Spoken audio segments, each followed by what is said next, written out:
Lucky Football Channel နေပြီးပြန်လည်ကြိုဆိုလိုက်ပါရရှင်ဒီနေ့မှာတော့ညီမကဒီနေ့ညီမယူပြီးထားတဲ့ဘောလုံးပွဲ3ပွဲရှိတယ်အဲ့ဒီထဲမှာမှအကြိုက်ဆုံးတစ်ပွဲကိုတော့ညီမရဲ့ Viber Channel လေးမှာတင်ပေးထားပါရရှင်ညီမရဲ့ Viber Channel လေးကိုလည်းအောက်က comment မှာပေးထားပါမယ်အဲ့ channel လေးကနေပြီးဝင် join ပြီးတော့ညီမရဲ့အကြိုက်ဆုံးပွဲလေးကိုလည်းဝင်ပြီးတော့ကြည့်လို့ရပါရရှင်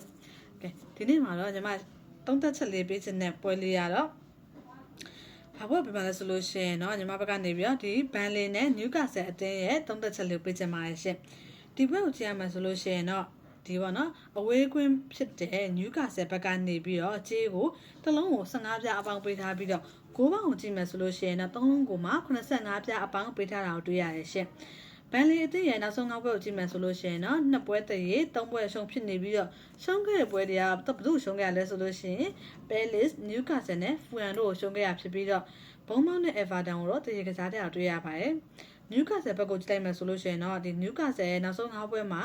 တပွဲနိုင်2ပွဲတည်း2ပွဲရှုံးဖြစ်နေအောင်တွေ့ရရရှင်နိုင်ငံရဲ့ပွဲကတော့ဘယ်သူနိုင်ကြဆိုရင် Fulham ကိုအင်္ဂလိပ်မှာအနိုင်ကစားထားပြီးတော့ဒီ Liverpool နဲ့ Chelsea တို့ကိုတော့တရေကစားထားတယ်ဒီ Sunderland နဲ့နောက်ဆုံး Man U ကိုတော့အဝေးကွင်းမှာရှုံးထားအောင်တွေ့ရရရှင်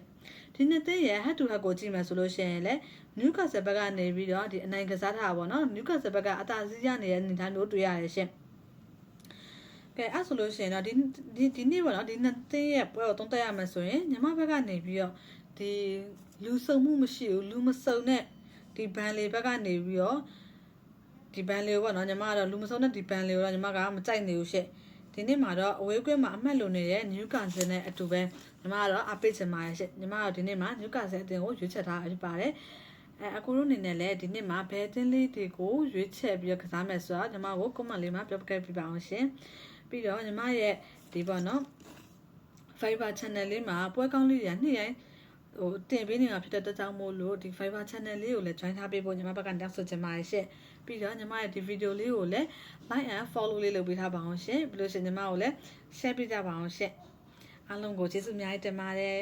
နောက်နေ့မှာလည်းညီမရဲ့ video လေးကိုစောင့်ပြီးတော့ကြည့်ရှုပေးဖို့ညီမဘက်ကနေတောင်းဆိုချင်ပါတယ်ရှင့်နောက်မှထပ်တွေ့ကြပါမယ် bye bye